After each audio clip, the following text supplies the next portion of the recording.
are 4 times as likely to commit a violent crime as a native-born U.S. citizen than is an illegal alien. Is this true? And is this even the right comparison? Today on The 10th Man.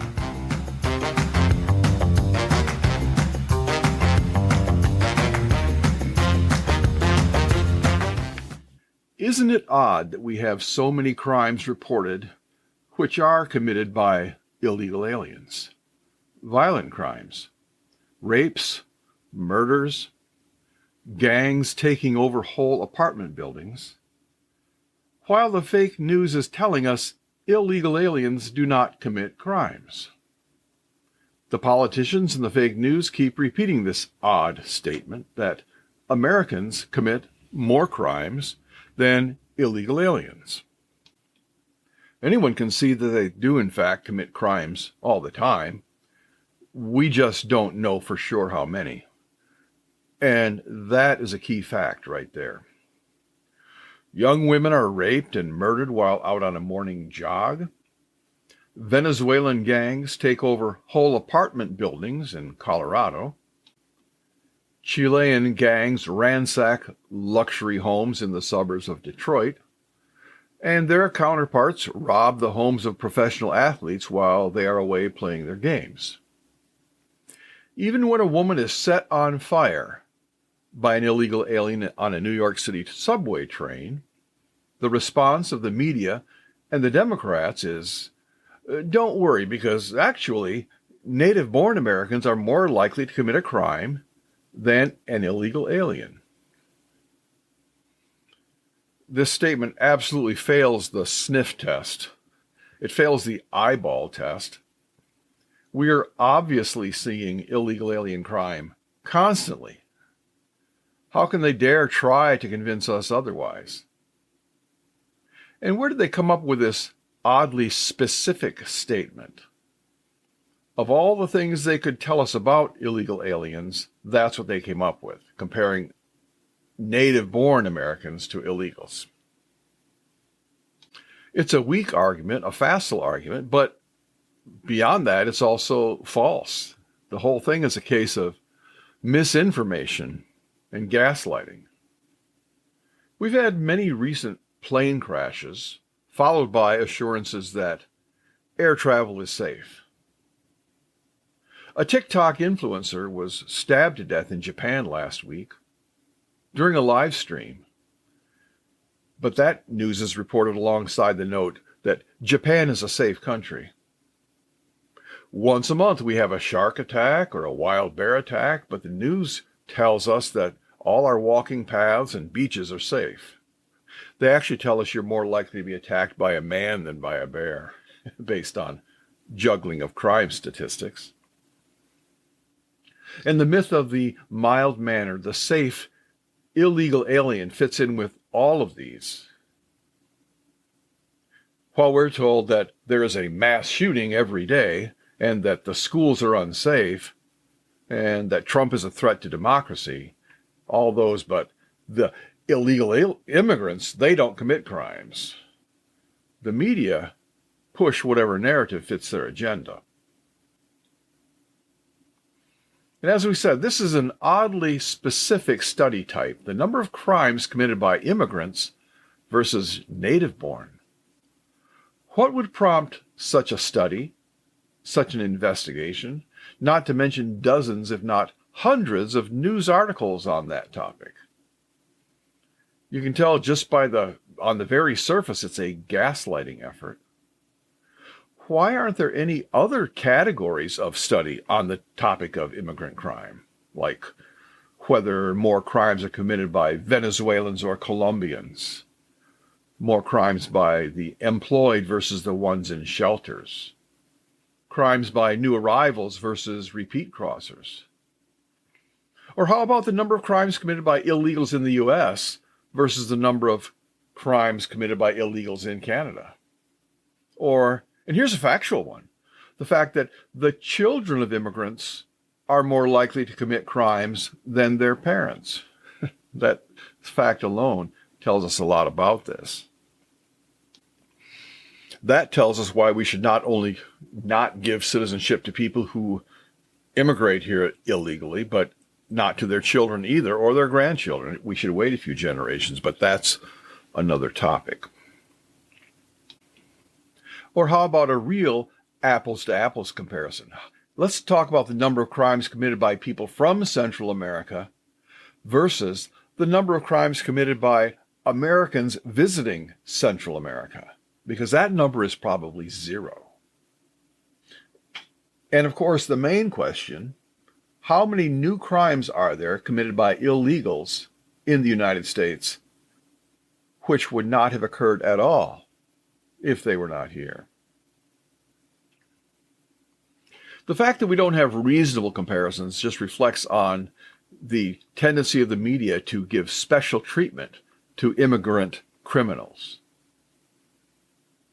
Patrick Lyoya was a criminal migrant from the Congo, and he was killed early one morning 2 years ago when he was caught driving an apparent stolen car, drunk, and was stopped by the police.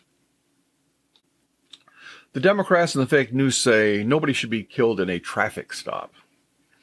Well, it was a drunk driving stolen car traffic stop, which I've never been in. I'm sure you haven't either. He failed to follow police orders, fled, was tackled by the cop, fought with him. He tried to take the cop's weapon, a taser in this case, and the cop drew his other weapon and shot him. The man is driving drunk at 8 in the morning, and he's treated like a victim of racism, even though the cop, a former missionary to Africa, so the cop was put on trial. And false comparisons are drawn between Patrick Lyoya and white criminals. But again, that's not the right comparison. A better comparison would be, how would Patrick Lyoya have been treated by police in his native Congo? In the Congo, had he dared to struggle with the police, he wouldn't be a hero. He wouldn't be a cause célèbre. He would have simply disappeared. No demonstrations, no TV coverage. He'd be gone. And if the news is so concerned about how foreigners are treated by the police when they're in another country, how about the treatment of Americans abroad? Again, there's just a double standard. When WNBA player Brittney Griner, a legal visitor to Russia, was sent to a forced labor camp where she spent several months, where was the media outcry against unfair treatment of a foreigner to Russia? She took illegal contraband into the country, but it was accidental. And what she was taking in was a relatively harmless controlled substance, something that was legal here. She wasn't driving drunk in a stolen car. She didn't murder anybody. But that story was a sensation. She's being used as a political pawn to free an arms dealer. Speaking of murder, multiple Americans have been murdered in Turks and Caicos, a resort island in the Caribbean. A grandmother, a sheriff's deputy, the same person, was killed just this past January.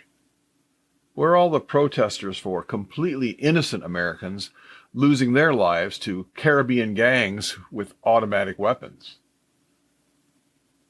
No one even cares. They're actually more famous for putting Americans into jail. That's the other side of the coin. Putting Americans into jail when their customs finds a useless bullet in their luggage. It's useless because they don't have a gun. They don't have any intent. Their customs finds an American with a bullet in their luggage as they are leaving the country. There's no real crime there. The Americans are prosecuted for smuggling illegal contraband out of the country. The bullets are legal where they're going, back in America. Americans who are guilty of no real wrongdoing, guilty of harming no one, are jailed and fined on technicalities of the law while they're trying to get home. Even worse, the firearms charge becomes a bigger story than Americans being killed in the same country in mass shootings. But illegal aliens who come to the U.S. and commit crimes are not only treated like citizens, they're treated like super citizens. They wander through the country committing mayhem, while the Democrats and the fake news say, well, they really don't commit all that much crime. During the presidential campaign, when Republicans pointed out that there were illegal criminal gangs from Venezuela taking over apartment buildings in Aurora, Colorado, the news criticized them for saying it. Martha Raddatz famously said to J.D. Vance, well, you make it sound like they're taking over all the apartment buildings in Aurora, Colorado. They've only taken over a few. But that's the wrong comparison. How many apartment buildings have American criminal gangs ever taken over in another country? When people say we have an open border, they're correct, but in a way it's a misnomer because the border's only open in one direction. Criminals come into the United States, coming south from Canada or north from Mexico, and they come here at will. But they aren't going the other direction. They're not going out of the country, not now, not ever. Both the Democrats and the fake news, indeed the whole world, including Pope Francis, expects Americans to just sit back and take it. We're told that illegal aliens commit less crime than do Americans, and that there are dozens of studies proving the claim. I would challenge you to find one study. There are hundreds of articles that say so, but there are no studies. In the next episode, we'll look at some of the articles, some of the claims, and the two actual data sets, and show you that, surprise, surprise, the media have been lying to you.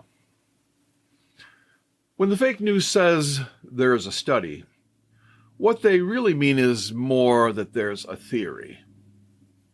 Somebody found an interesting tidbit in some data which might warrant a study, but there is no real study. Instead, they just announced the hypothesis as a conclusion, and the Democrat echo chamber goes along with it. It's like you were sitting in a cafe and you noticed there were 3 white Toyotas going by at intervals, and they were all speeding. You might say you were an investigative reporter, go back to your boss and say, I think we should investigate whether white Toyotas are involved in more speeding incidents than other cars. And your boss says, well, what'd you see? Well, I saw 3 white Toyotas speeding. Well, there's your study. You run with that. You got a headline. Because what you should do is now set up cameras at various intersections, various times of the day, and track all the cars and get some data and compare numbers. That would be the study. Seeing 3 Toyotas. And it might be true. It might, in fact, be true that more white Toyotas speed than do other cars. But you haven't done a study yet. We mentioned earlier the type of data that would be of interest, like where is all the immigrant crime taking place? What groups are causing it? So why don't we have some real data instead of this odd comparison, immigrants versus Americans? And the reason is that they don't have any data. They're piecing together false conclusions from limited data. So again, in the next episode, we'll look at their 2 or 3 types of so-called studies, what their data actually show, and how the left has taken the lack of any real data on the topic of illegal immigrant crime as proof of anything they want to claim, however outlandish. They'll actually tell you they don't have any data and the steps they took to create data. Or they'll argue from ignorance, we didn't find proof that they commit more crimes, so we conclude they commit less. And they identify studies as coming from reliable sources like the FBI, when it doesn't. And a lie as blatant as that can only come from the New York Times. If you don't want to wait till then simply Google immigrant crime, go to one of these articles, then read the sources they reference. You don't have to drill down very far to find that the so-called myth of immigrant crime is, in fact, the myth. Tell a friend about the 10th Man podcast, and thank you for listening.